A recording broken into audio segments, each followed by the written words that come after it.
That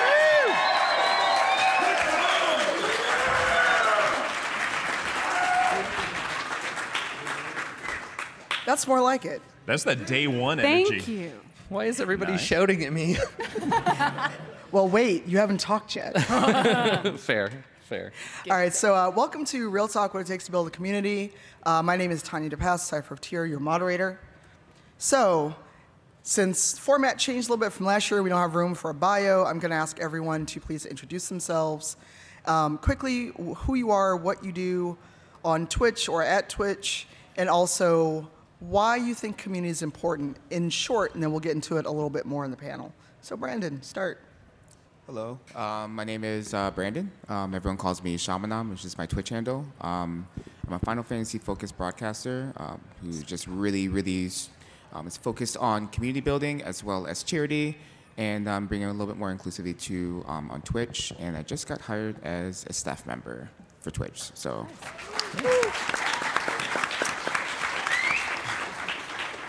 And that's all I got. I'm going to pass it on to this wonderful human. Thank you. My name's Adam Coble. You may know me better by my cool hacker alias, Adam Coble.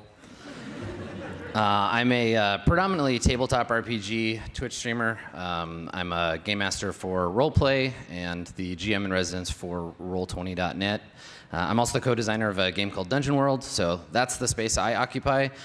For me, obviously, and we'll get into the whole thing, but for me, community is sort of an inherent part of what I do because aside from a very few role-playing games, you can't really play them alone. And so I'll talk a little bit later about collaborating and sort of community crossover and what that looks like for me and what it might look like for you.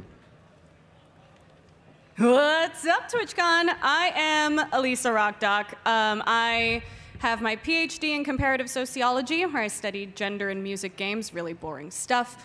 My streams are usually rock music, rocksmith focused. Every Monday night we do Music Mondays, where we play rocksmith and do a 1-hour acoustic show where you throw us covers and we fake our way through them. For my day job, I produce Twitch streams for Gearbox, and you might also know me as the voice of Tyrene Calypso in a little game called Borderlands 3. I've heard of that game. I think I've heard of that game. I think I saw a commercial for that. Yeah. Community is important because whether you're forming a cult or whether you just want some folks to watch you, community is a very important part. I am a performer, and I love feeding off of the energy of the audience, and I love making folks feel good. And so without the community, what do? Why even?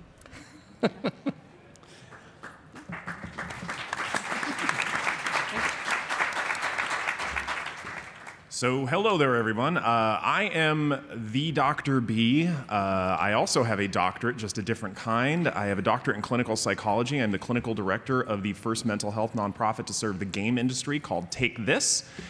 And I'm happy to talk your ear off about what we do later, but basically our mission is to build community. And because there's a lot of protective factors, psychologically speaking, in having a community around you. Isolation breeds vulnerability to all sorts of challenges and things that can affect your life in pretty major ways. And so even though I am very nominally a streamer with a group of other mental health types who stream role-playing games under the name Clinical Role, we got approval for that. But that's why I'm here. I'm here to talk about why community is actually important for your mental health. You don't have to pity me. Hi, everyone. My name is Captain Richard, and I don't have a doctorate. Sorry, guys. I tried my best. I was going to say, if you said you had a doctorate, I was going to get really upset. Yeah. But I'm a Twitch partner. I'm primarily a space and sci-fi streamer, and I'm really glad to see everyone here at TwitchCon San Diego. So, short and sweet. Thank you, guys. And I am your moderator, Cypher of Tier. I'm a Twitch partner. Actually, November is my partnerversary. I do a little bit of everything, talk show, creative, mostly video games and driving badly, because my chat will never let me forget the time I drove into a bayou in Mafia 3. I witnessed that, and it was epic. Hey, it's my highest clip ever. It was. And I'm also on a Wizards of the Coast actual play stream called Rivals of Waterdeep. We are on Sundays at 10 a.m. Pacific, so I'm actually missing my group to be here with you all, so hopefully you enjoy this panel. So yeah, and I too do not have a doctorate. All right, so a little bit of housekeeping. Please feel free to tweet, because unlike previous TwitchCons, you can actually get a cell signal in this room. Use tag build community. Please feel free to tag any of us. Mine is Cypher of Tier. Adam's @ is Skinny Ghost, and Richard is Richard on Twitch. I got it right, yay! Because I'd messed up with some tweets. So yeah, please feel free to tweet us. We're not sharing like secrets. Nothing is going to be like something you shouldn't take out to your community. In fact, I really love it if you share what we talk about. And anyone who's ever seen me do a panel, when we get to Q&A, have a question. There are mics. We are giving priority to people in the room. If you do not have a question when you get to the mic, I will tell you to go find one. Yeah, if you come up to the mic with no question, you remember in Star Wars when the Death Star blows up Alderaan? You're Alderaan. Yeah. He's not kidding. I'm really not. Not. Time is terrifying. Because, you know, I'm from an academic background and I want to provide examples. Questions begin with what, how, why. Are you going to start every sentence with, because I'm an academic? As an academic. Well, if you want the opinion of someone with a doctorate. You know, I really fell into that because it was just my personality. School was more Gentlemen. of a match. I just wanted to study video games for a while. And even though I'm not an academic, I'll be playing the role of one on this panel. So we got into a little bit in everyone's introductions, but I really want to know why community is important to you, because the reason I have assembled these fine folks is because of community building. I've met everyone either through Twitch, through the work that I do as a diversity advocate, or in some way that they're now part of the community that has brought me here. So in a little more in-depth, why is it important to you? And also, how has having a good community impacted you as a broadcaster? Because we know that a good community can make or break a stream or a streamer's career. If you don't have a good community, a lot of people aren't going to stick around, we hope, or we think. Who wants to go first? Don't all stare at each other. We're at Twitch. Y'all talk first. all the time. Yeah. I will say that through building a community on Twitch, it has changed me as a person. It has improved who I am as a person. When you get to meet so many different kinds of people from all over the world, any age groups and personality types and everything, it changes who you are as a person, and it really gives you a kind of a more worldly view, makes you more, you could say, personable as well. And that to me is so super important as far as community building is concerned, because then you get an idea of the variety of people that are going to be coming to your channel, your Twitch channel, or even meeting up with you in person. And I'm so very thankful for that. And that's why community is really, really important to me. So thank you for having me on the panel. I think sometimes being a broadcaster, especially a broadcaster whose entire living is made from being on your channel, sometimes being on other people's channels, and being surrounded by a community, it can feel exhausting. There's like a lot of work to do. You're not just on stream playing games and making jokes. You're doing all of the other accoutrements that go into having a business. And having a community that supports you not just by showing up or not just by subscribing, but by supporting each other makes that pressure a little less. Like, it feels like you're less alone. I go into streams sometimes where the broadcaster and the audience feel like they have a bit of a separation, or the audience is so big that there isn't really any kind of conversation going on. And I feel not bad for the people doing the broadcasting, but I feel like it would be so much more pressure if I wasn't able to engage with my audience and watch them engage with each other, almost more importantly. So for me, the thing about having a community is about support of me fiscally and with my time, like rewarding them with me with their presence, but also watching that community build and support one another. That makes my job feel a lot easier. Yeah, definitely to echo on that, it's like a community to me is more of a family. Like you log in every day, you see each other, you hang out, you laugh, have fun, and then seeing that and carrying that on to someone else and seeing it from their perspective, and also seeing your community who you interact with do the same thing into another channel, and then to see their face light up and whatnot is really great. It's really cool because my streams tend to fall sometimes under an umbrella of edutainment in a way, because we're teaching folks how to play songs on guitar and stuff. But I find that it's cool in the sense that it's almost like a learning community that we've built, where we're sharing songs and sharing techniques, and whether it's on Twitch or maybe in our Discord, where we're sharing gear and we're sharing tips and tricks and stuff. And sometimes I will learn from the community just as much as they're learning from us, because they'll give us songs to play and to learn, and it stretches my ear as a musician, because I never would have sung this genre of music until they sort of threw it over the fence. And it's a nice feeling for your community to know you, but then also kind of help you get out of your comfort zone in a way that I don't think a lot of other mediums can give to someone who's a musician or other creative person. It's cool. Well, there's also there's a reduction of isolation. Like I talk about this at some other conferences, that the old work model from the 1950s is dead. We're in a gig-based economy. How many of you are working out of your homes? How many of you really don't have a commute to work? How many of you are working physically alone? And that takes its toll mentally on a lot of people. The idea that you might be working out of your bedroom. You're streaming in the same space you sleep. And any way you can build that connection is going to reduce that sense of isolation and keep you healthier and make your streaming career more sustainable.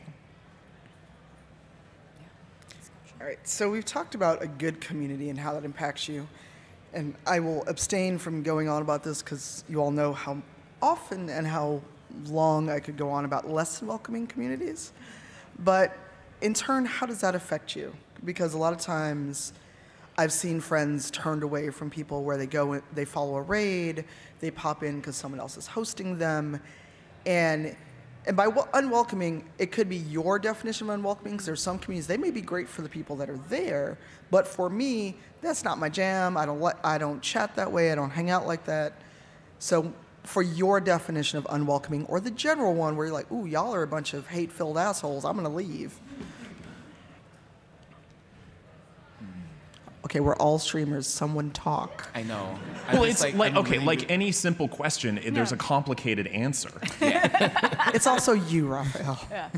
I mean, it's twofold, right? It's the idea that, like, hey, I don't want to hang out in this chat, or I don't feel welcome to talk. But then it's also the idea of, like, hey, if this broadcaster is letting this stuff happen, are they for me? Like, is it, like, can I just turn off the chat and just focus on the streamer? Sometimes it's like, well, if that community is letting this happen, and if that streamer is letting this happen, then I'm like, well, maybe they don't want me there either. Yeah, community's a weird thing to even start talking about when it comes to Twitch, and the idea of being able to assess a community as being welcoming or unwelcoming is super challenging because it's all so liminal, right? Like, a traditional community might be the people you're related to, right? If it's your family, they might be the people that you spend time with as a result of a shared hobby, right? You might have your D&D friends. That might be a community for you. It might be locative, right? People that all go to the same store, right? You have your comic book store friends. But with Twitch, we like to think of chat rooms as being locative spaces, right? We like to think of them as like a physical location, and the community is built around that. But really, what we think of as community is a set of recurring behaviors that happen in a certain space. So what I think of as my community might predominantly exist in my chat or in Discord. Those people are parts of other communities elsewhere, right? And so when I tune in to a channel, it's usually because someone has recommended it to me, or it's someone I'm going to be collaborating with. And I'll see people who I might be familiar with from another space. I might say, oh, this looks like a person from my community, or a community I already know, but they're gonna act differently because they're in that other space. I mean, emotes feed into this idea of a specific language for certain environments. So for me, it's less about encountering less welcoming communities and more seeing the structures of behavior that exist and watching people bend their action to that behavior. So this is where we can kind of get into the idea of like chat rules and moderation, all that stuff that we'll, I'm sure, talk about later. A little bit, yeah. Yeah, but for me, it's about that spread of community behavior, right? And you know, Brandon, you were saying earlier, watching your community kind of spread out into other Twitch channels is really interesting. I love that. I love seeing somebody in another channel that I'm familiar with call out bad behavior, and I'm like, oh, they learned that from me, from like hanging out in this space where I have these rules. I think that's really rewarding. Yeah. Just to expand what Adam said, it's a learning process. Twitch is constantly a learning process, especially if you're trying to grow your own community. So if you go to another individual's community and you see bad behavior, malicious behavior, you can learn from that and say, hey, if this is making me uncomfortable, if I do anything similar on my channel, it's going to make other people uncomfortable, and it's going to make people not want to return. So if you go to another person's channel or any community, really, forums, chat rooms, whatever, and you see things that rub you the wrong way, you can learn from that and grow as a broadcaster. And that's something that I've tried to do for many, many years on Twitch now. It's just learn both from all the good experiences, but also any negative experiences that I've had on the platform. Yeah, definitely for me, I have gone into channels where I was like, oof, that was not so great experience, but now I just start to go in vet and be a part of their community, understand what their mission statement is, what their goals are, what they plan on doing. If their community is very similar, yeah, you can go ahead, toss a host, raid, or just hang out and just, talk to the community and grow that way. Cool. All right, so I want to talk about kind of the community you want to have. We're not going to go point by point, because then we'll be here the whole hour and not get past anything else. But, these are the kind of communities we've all encountered where it's positive, it's cheerful, and you can talk about anything. Then there's positive, and then there's but we don't talk about fill in the blank in this community. And I'm not knocking super positive streamers. I try to be positive. That doesn't always happen. But, you've gone into streams where it's positive, we're chill, but no real world, no politics, no whatever. And then we have neutral, just, everything's off the table other than what the streamer's doing. Negative, where trolling is encouraged aloud. I've seen that, and I'm just I'm out, deuces. And then, Adam, I think you actually added this one, the non-community. Do you want to talk about that? Yeah, it's a little bit of what I was talking about before about the sometimes fine line between an audience and a community, right? You can have a community that is an audience, and you can have an audience that develops into a community. But if you're looking to build a community or be a part of a community, and you tune into somebody that has 40,000 concurrent viewers every time they stream, the chances of you being able to have a conversation with any other human in that space is going to be very, very low. I mean, anyone who's ever watched a big front page event or like a Fortnite event, anything like that where there are big numbers, you can't use chat for what it was designed for. It's just a stream of emotes mostly. So I think there are broadcasters for whom this topic is borderline irrelevant, right? There are people whose size and priorities might mean that they just don't care about having a community. And I think that's valid, but I think knowing if that's what you want to do, knowing the risk that you're taking, and it's hard to build from that perspective. So isn't there a danger in that, though? Because not many, there's a very few % that are ever going to hit the numbers where you're getting in there and you can't ever talk to someone.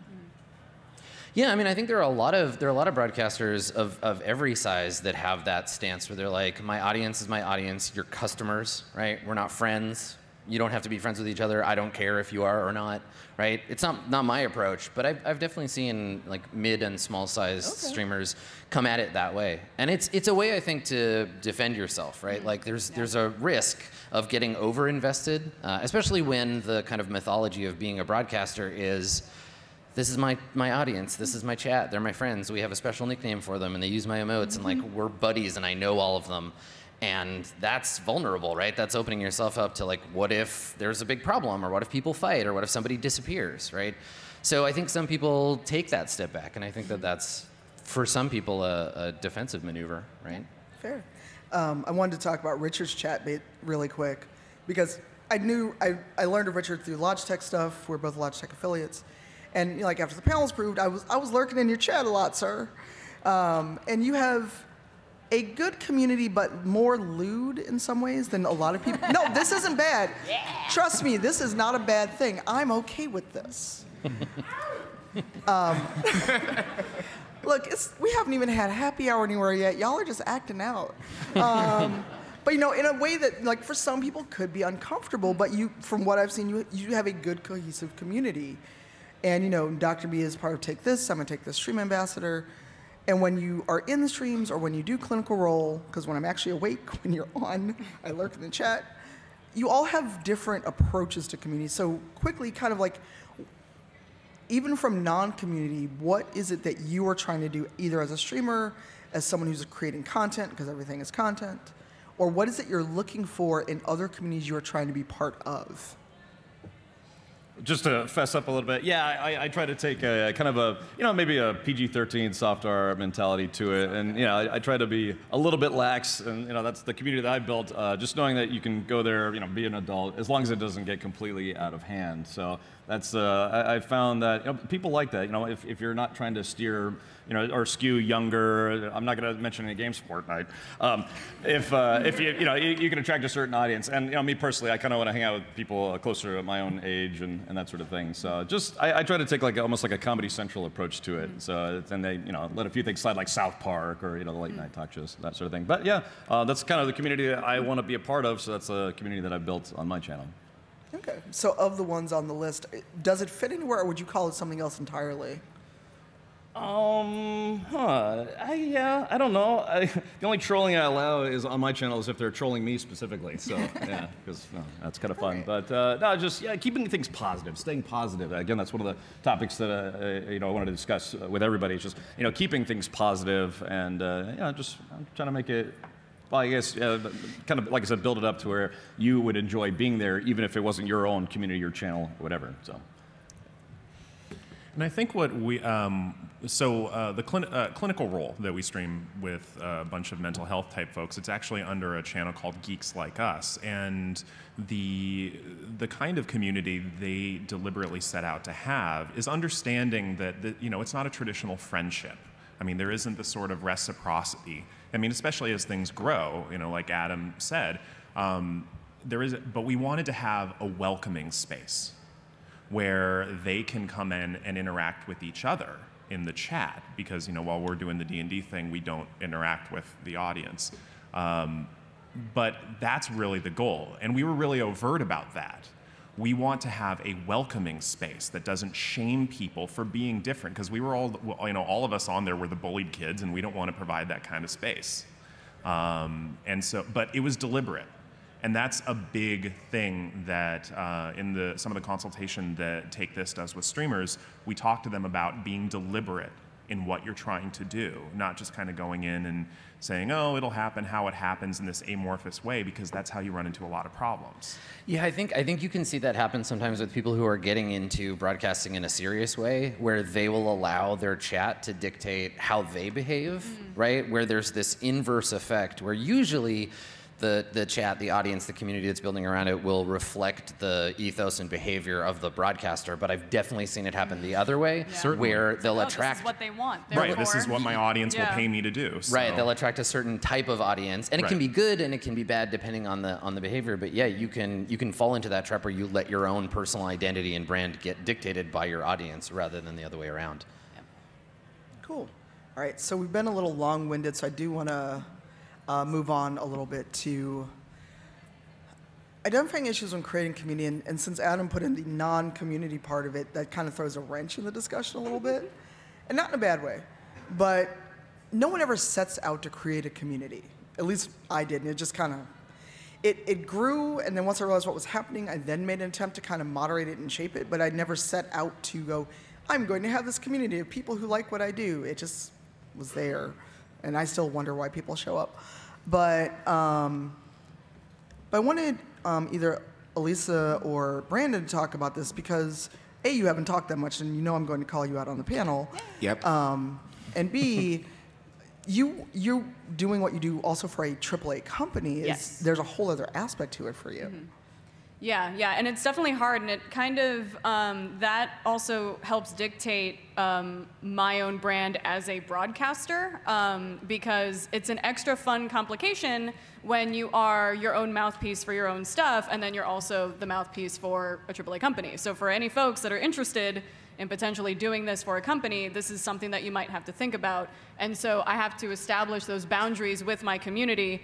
I've become a little lax on it just because of the voice work that I do, but I already sort of set the boundary that Elisa Rockdock does not play Gearbox games. I do not talk about work because we have the Gearbox official Twitch channel for that, and we have our own community team and our own customer support team, and I I don't know how to troubleshoot your games, fam. I'm just here. So establishing those boundaries, I think, become kind of important, and it's different for a lot of other people that occupy the same space. But that's definitely an interesting consideration vis-a-vis community.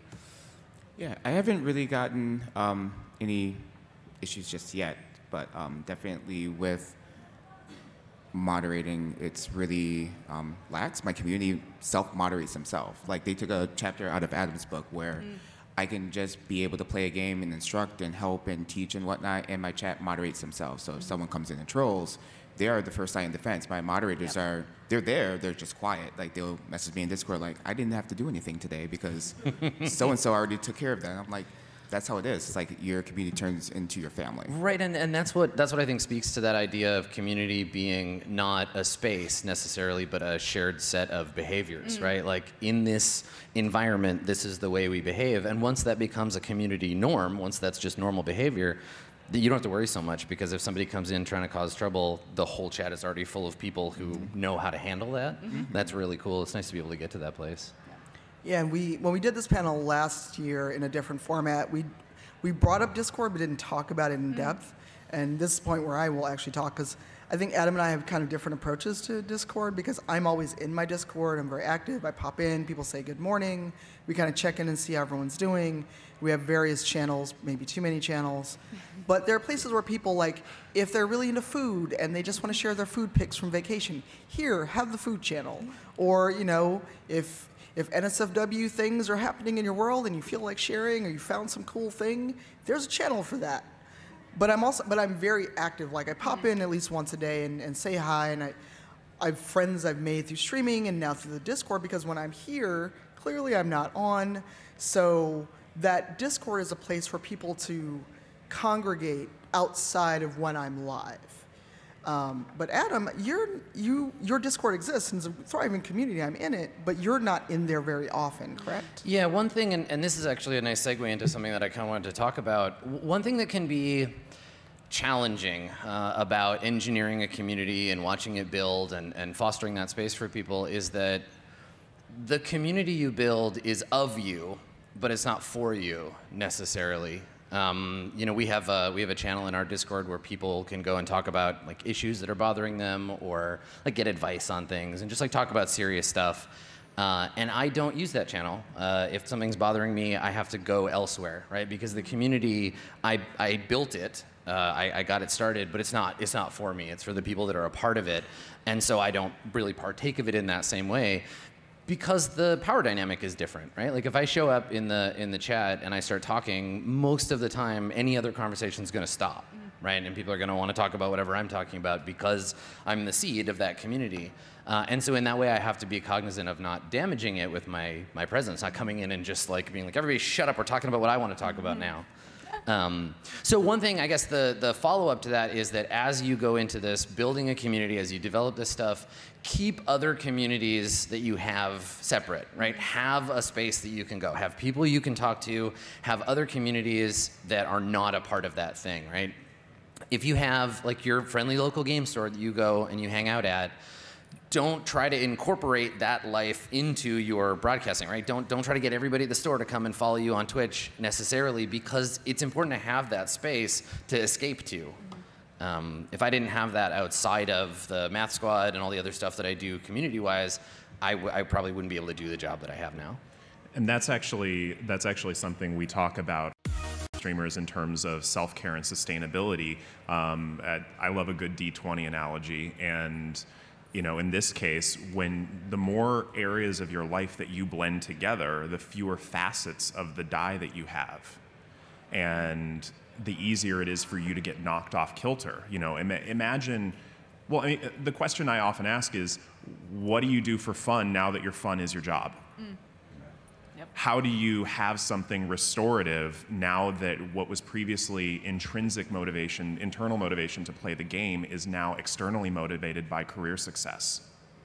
You need something restorative, and Adam makes a really good point on maintaining multiple separate facets of your life to keep you going. Yep. I spoke about this in an earlier panel, but in my bullet journal, which I have, because I'm a nerd. I have a page that's like break glass in case of emergency, and it is just a list of everything that I love because it's something that I love, and it's not because of any external factors. It doesn't have to do anything with streaming. It doesn't have to do anything with voice work. It's just stuff that I love because I love it, that I can turn to in those cases where I need an extra push or an extra pick-me-up. But it's like setting that boundary and keeping some things for you. There are some games that I will just never stream because I need those for me. Yeah, and Richard, what about you? Because unfortunately, I've not yet joined your Discord. So what's your philosophy about it, and like how do you manage that in terms of connecting with folks who come to your stream or just want to talk space games? What is your philosophy on Discord and community building? I like the accessibility. When you've used Twitch, or if you're on Twitch, built your community there, using it as an extension for accessibility. I'm on Discord all the time. You can use Discord, of course, through a browser, as a client, on the phone, your smartphones.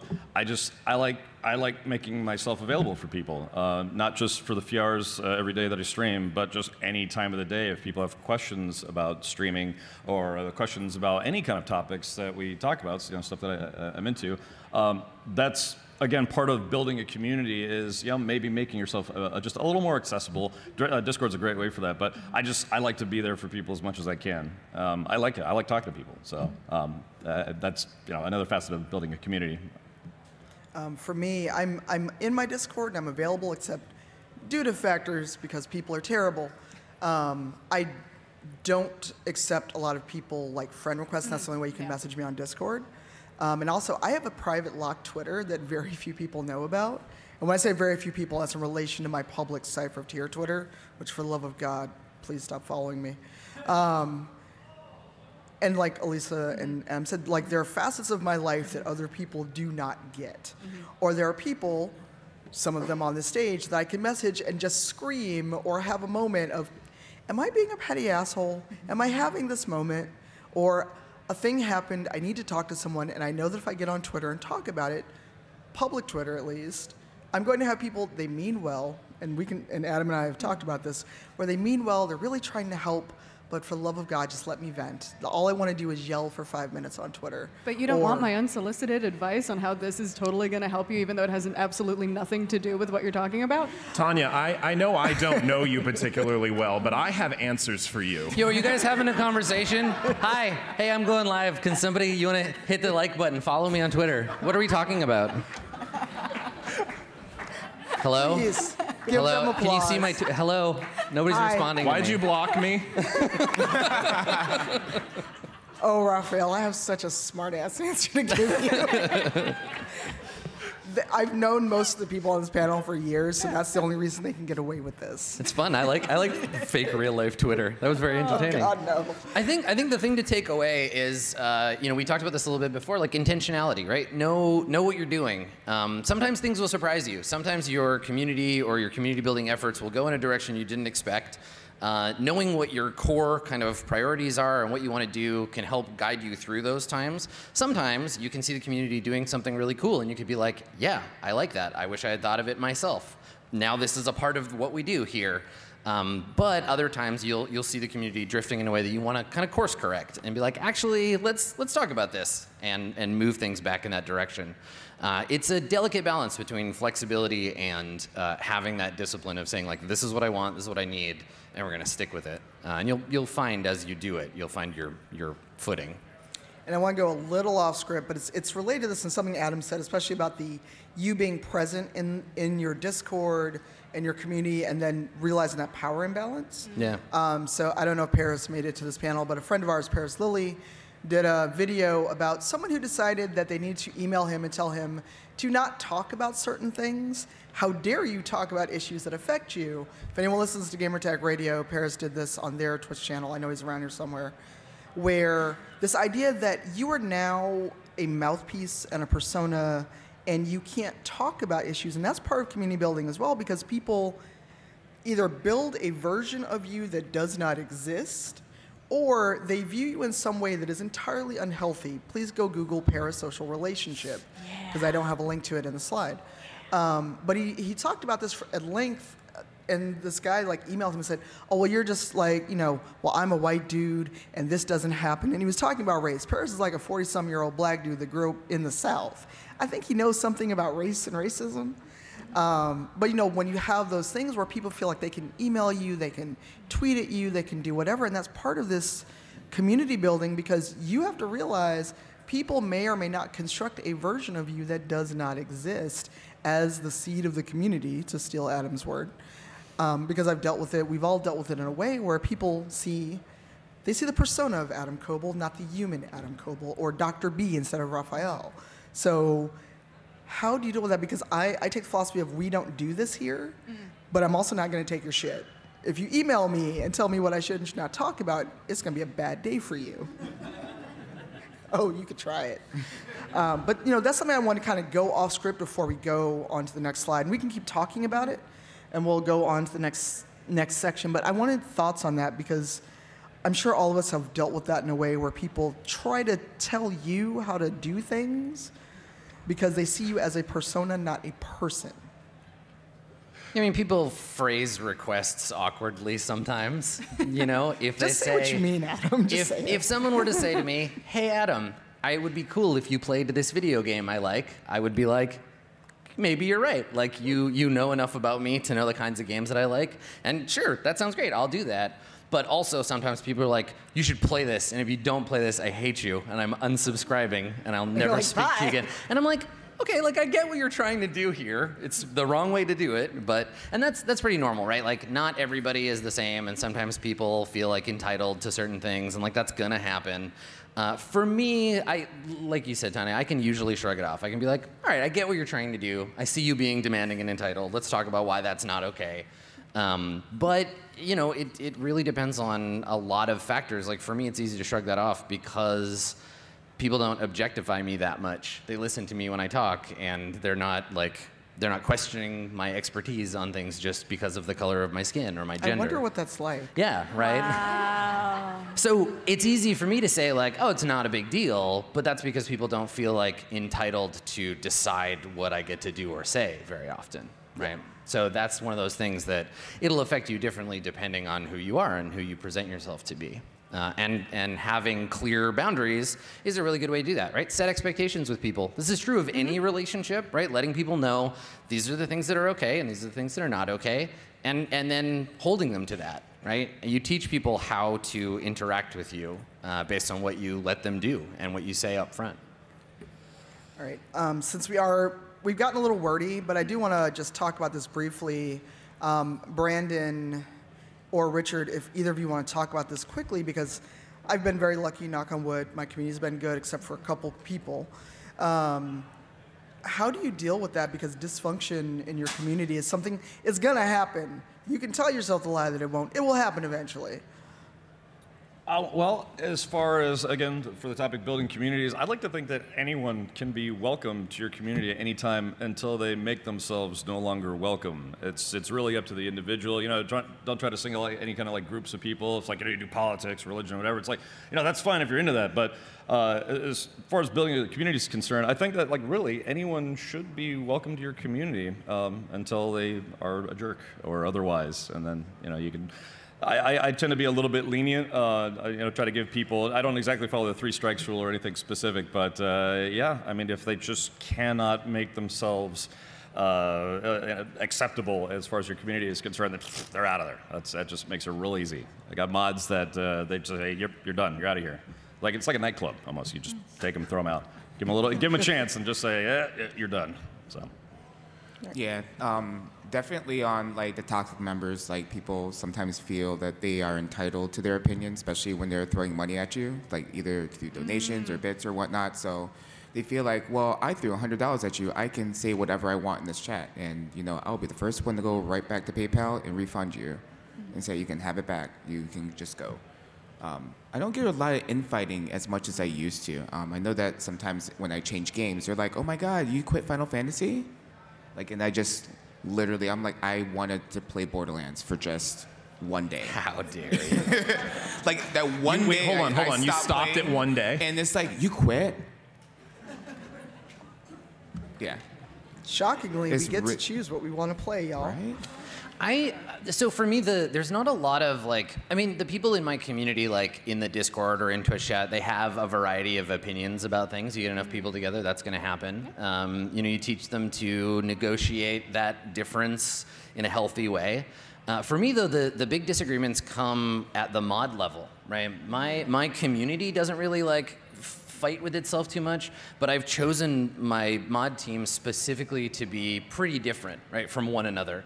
And so sometimes someone's behavior will come up in the Discord, someone will say or do something, and the mods will have to have a conversation about what are we going to do about this action, right? Some people will say, well, this is what it looks like to me, what they were saying. Someone else will say, well, I think that's wrong. And so a lot of that discussion happens outside of the community in a mod-only space so that they can kind of figure that out as a group. I think having mods obviously is super important, and having them reflect your personal kind of ethos and priorities is really important. But also surround yourself with people who will ask you hard questions too.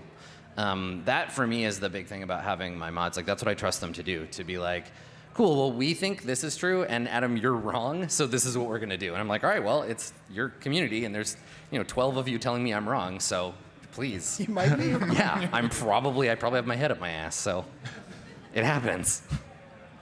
All right, so we've got about 18 minutes left. I do want to leave time for Q&A. So what I'm going to do is we all wrote best practices. I'm going to have them on the screen. You all can take photos of them. And then we'll have a little time after the panel, I think, if you want to chat. And then, follow us on Twitter, tweet at us. Don't be an asshole to any of us on Twitter, because I will talk about you and then I will block you. You want to know how long my block list is on Twitter, just for fun trivia as we go through slides? Just guess. Someone from the audience, and not you, Leaf, because you know. What? I can't even hear you. 62. You are wrong. I'm at 6 digits. All right, so take a photo of this. We've all kind of talked through this anyways. In the interest of getting to some Q&A, I wanted to have this up. Oh, wow, questions. That's the next slide. So, there are 2 mics. Please come up if you have questions. We don't bite, mostly. And then, and certainly we can't bite you from all the way over here, No, so. I'm talented, Adam. Challenge accepted. Challenge accepted. Look, I got on a knee brace. I got support. All right, so starting with you. So I moderate for my fiance actually back there, and we're starting out just a couple of months ago. So we're still a really small stream, and most of our community consists of our friends. And so we have people who come on when they can. I'm going to ask you for your question. Yeah, sorry. So I was just wondering, how do you build a community that doesn't feel like such a small and tight-knit community that already knows each other, and then no one else can come into it? How do you make it more welcoming to people who want to just join your stream and then make it bigger from there? Okay, so the question is, how do you make your community more welcoming and so not small and wow, I can't talk anymore. Tight-knit, because if you all know each other, how do you bring new people in? Who, 1 or 2 of you, please take it. Yeah, sure. If people enjoy what you're doing, they are going to stick around. So it doesn't matter if you're just starting off or if you've been doing this for years. If you are having fun and you enjoy doing what you do on Twitch, broadcasting live, people will stick around. That's just how the platform works. So yeah, just if you stick to it and just continue doing what you like doing, people will come back. You'll have lurkers, and then people will start chatting, and people will just come back over and over again, and it'll grow naturally from there. Yeah. Go ahead. And one of the things that I like to do, I think that's sort of the benefit of me having a smaller community, is sort of taking a page from my teaching notebook and acknowledging, okay, who here hasn't asked a question? Who here hasn't made themselves known yet? Who here might I be able to say, hey, you, how are you doing today? And calling out new members of the community so that they know that it's not just this inner circle, it's everyone. Yeah, and also just be aware of in-jokes, things that only make sense to your small group of friends. So if people do that a lot, and then someone comes in your chat and they're like, what are you talking about? That can be kind of off-putting. Yeah, depending on who it is. it's a double-edged sword because that kind of in-group, out-group stuff is how you build a community too, right? Like, if somebody comes in for the first time and they're like, I don't understand what anybody is talking about, because they're all making these references to stuff I wasn't here for, and that makes me feel like an outsider. What they really want is to be invited in and have those things explained to them so that next time they can be the person that was like, oh my God, you should have seen it last time. Yeah. This thing happened, it was so funny. So encouraging people to invite them into the joke, right? To invite them into that space. I think that's been really helpful for me. Yeah. All right, thank you. Yeah, Jesse, the Real Honey Bear on Twitch. So my question is kind of for everybody. It's based around when you are building a positive community, how do you deal with depression and or help your community that is starting to get depressed or individuals that may be into building them up, and how do you answer that and react to it? All right, I know you said everyone, but I'm leaving this for Dr. B as he is the professional on the panel. Dr. B, I was kind of hoping Does anybody for your, on this panel have some kind of qualification to answer this? Somebody, maybe.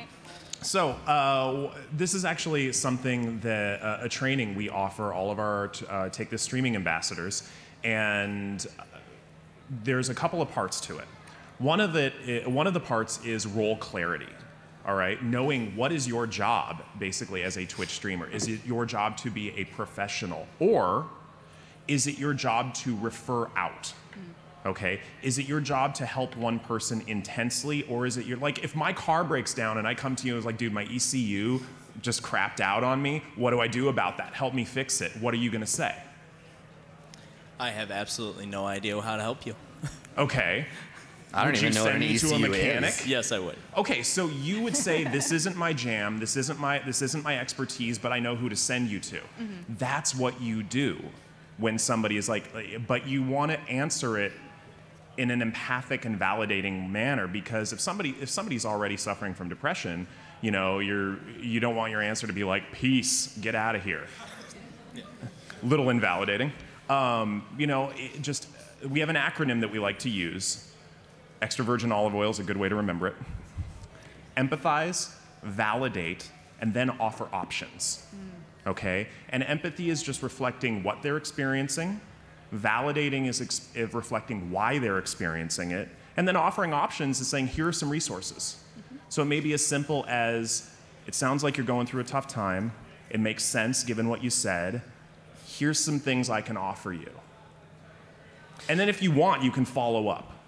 But you don't have to. But basically, that's your job, is to be a conduit to the people who can help. It can be really difficult to break whatever it is that you're doing. Like if you're in the middle of, like say you're playing a fighting game, you're in the middle of a match, it's really hard to stop and be like, cool, we're gonna bring the whole thing to a halt and address this. And I think that's what communities can help you with, right? Because this isn't just about you helping this one person. Hopefully you'll get to a place where your community, someone can step in and do that for you, right? Setting a good example and being that when you can is really good, but teaching your community how to support itself and each other takes some of that pressure off of you as well. Absolutely. If you can be deliberate about that with your mods, then that helps set exactly that. Yeah. Yeah, in my Discord channel, we actually have 2 channels. One's called Positivity, where we just like spew out as much like cat pictures and all that great stuff to, you know, counteract negativity or depression and whatnot. And then we have a channel called Ugh, where we just dump everything. Like if we're feeling sad, depressed, whatever, like whatever feeling, like if you're going through someone passed in the family and you just need to get it out, we just say put it here. So at least it's out and you can start to recover afterwards. All right, thank you. Thank you so much. No, so hi, my name is Chad, or you can call me Sudden Mistake. So my biggest thing is you guys were talking about creating a community that Can you come closer to the mic? I can't hear you. Sorry. So you guys were talking about a community being like a family, right? So my question is, how do you manage a community full of expectations? I'm sorry, how do you manage what? A community full of expectations. As in what the community expects from you is kind of like the person who's the nexus of it? So when I think of a family, right, it's built around this whole idea of trust, right? Oh, I see what you mean. Yeah. I actually have a code of conduct pinned to my channel, and it's not like a do this or you get out. It's these are things that we expect in this community. Respect each other, listen if someone is having a hard time, Or, be aware of things like privilege or economic privilege or socioeconomic status. When you are replying to someone, don't assume people want advice if they're just venting. So it's an expectation, and I think having people read that as they virtually come in the door, either to your stream, to your Discord, whatever spaces you're cultivating, that sets an expectation there, and then your moderators, your admins are the ones that will uphold that, especially in your absence, like you're here at TwitchCon, who's minding the shop while you're gone? And I mean, that's what I do, and I am trying to be mindful of time and the fact that we have kind of a line. So, Richard, what do you do in that sense? Because I know what my expectation is, but I also have a much harder stance on it because of experiences I've had. Personally, I just try to mold myself to the whim that everyone comes for everyone that comes in. But no, really, just I don't know. Once you've been streaming for a while, if people have expectations of you, then I guess I try to accommodate as best as I can. But I don't know. I'd like to think that hey, it's my show, man. I can kind of do whatever I want. So you're in charge. Yeah, for me, it's just don't be that guy. That you just come in and you just have to have a quip. I mean, if you're gonna do puns, like be good. Are any puns good though? Yeah. No. Some. Yeah. Well. Yeah. Okay, that's a whole other conversation. That's a whole different panel. Hopefully that answered your question. If not, like I said, I don't know if we'll get through the whole queue, but we will be around for a few minutes after. Yes. Yeah, this question is for Shamanan. Just want to know how you feel about getting separated at birth with Kevin Hart many years ago. Okay, that is not a real question. Please sit down. Hi, I'm a aerobics victim. I just wanted to ask, how do you have a difficult conversation with your moderators? How do you start the conversation? Is there anything that you do to kind of have, especially like if that night, like it's been incredibly like toxic, like most of the people that have been coming on your stream have been toxic and been talking about stuff that my viewers don't particularly want to talk about and I don't want to talk about. Okay, so the question is, how do you have a difficult streamer to moderator conversation? Yeah. I know I've had that conversation, but I don't want to dominate the mic. Anyone else, or I can answer it? There are key skills to having difficult conversations that carry over in a lot of different areas of life. One of the ones I borrow from a peer support program I used to work for is focusing on a behavior that needs changing and to address it in a manner that, I want to bring this up in a support, the script that we used, and you don't need to use the script, is, out of care and concern, I come to you, which sounds really, robotic, because it was. But it was a good starting point. But basically, I have an issue I'd like to discuss with you and invite them into the conversation. Okay. And a good way of, managerial skills, there's an acronym I like to remember, SCEP, SCEP. Summarize, check your understanding, empathize, and proceed with what you need to say.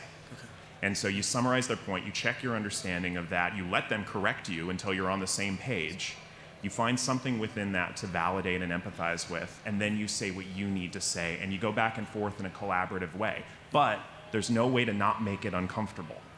Sorry. Yeah, that's okay.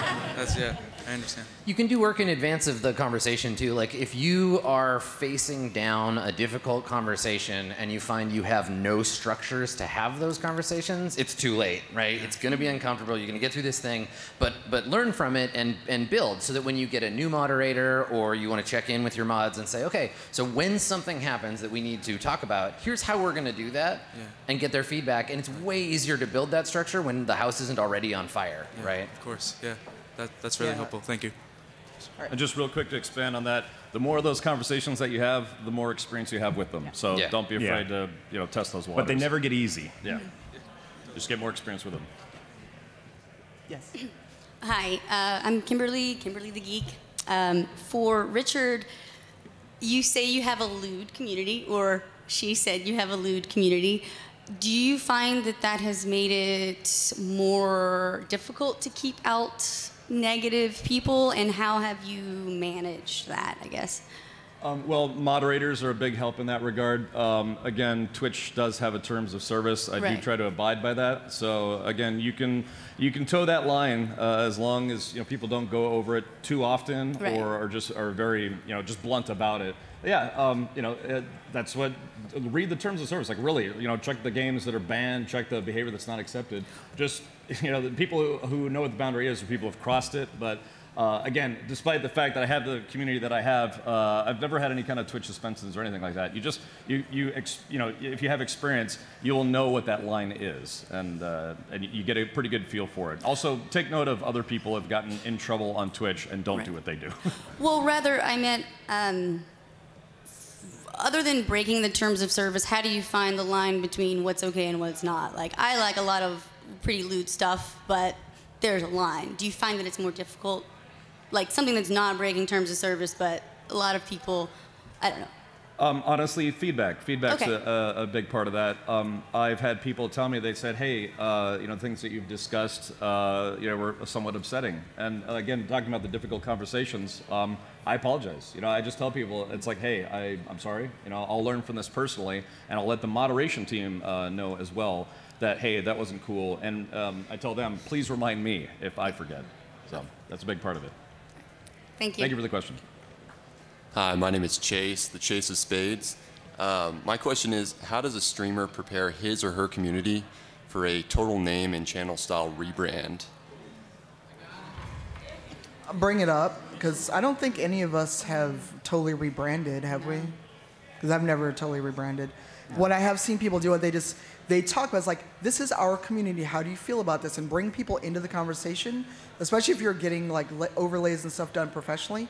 Invite people into the conversation, maybe your moderators at first, then your subscribers, and get the input from them. And then, especially if you have a Discord, go, hey, thinking of rebranding, what do you all think about this? I mean, granted, if the money, it's weird because it's your money, but it's the community money because they're paying to sub to you.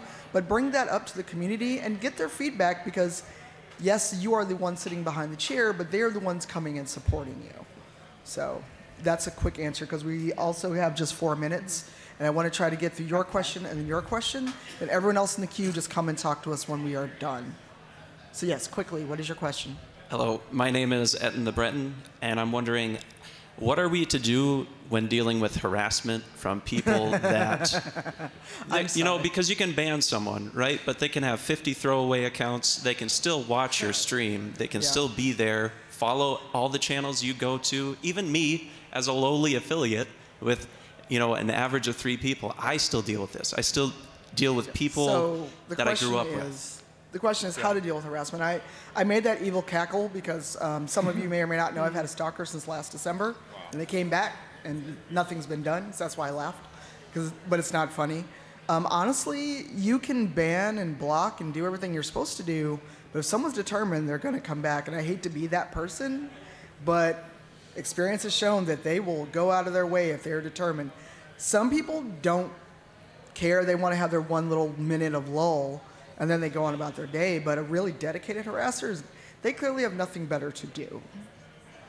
So I know Raphael and I have talked about this quite a bit, but it just feels like you can do everything you're supposed to do as a streamer, and hopefully they either go away or you bump up your moderation settings to the point where barely anyone can talk, which is where I had to be for a while. So, no. Sorry, A, you're not at the mic, and B, we have 3 minutes left, but you all can chat outside in the hall as soon as we're done. But let's talk more, because I also want to say hi from you. Okay. Yes, you're my last question, and then we will wrap. Hello. My name's Josh, or Goofy Wise. I was just curious how do you guys navigate the space between person and persona in terms of things that you may be passionate about? Like for me, there's some things that I'm really passionate about, like they may be really controversial to the chat, or you might lose some people because of that view. Like how do you navigate that space without losing who you feel you are, Can I talk about this? Yeah. I like this question. So the question is like, how do you, it's about authenticity. It's about like, how do you protect who you are versus the persona you put on. For me, the way to solve that problem was to recognize that there is no like me. Like it's a wall of masks around nothing. Yes.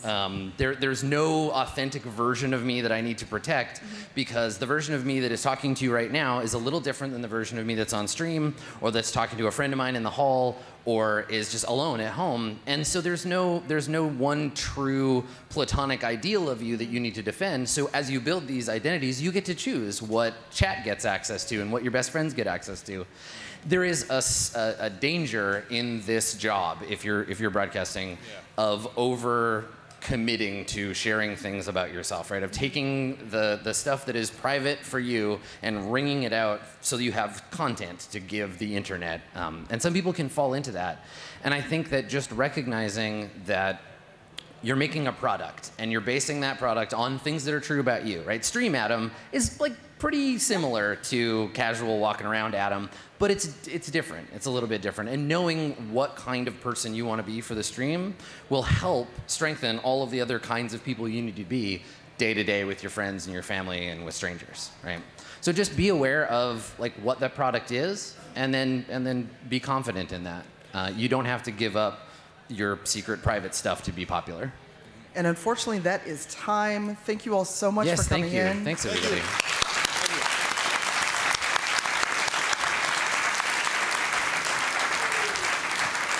If we didn't get to your question, please come up and say hi. We'll be around. I mean, it's a lounge. There's chairs. Get comfy. Get a coffee.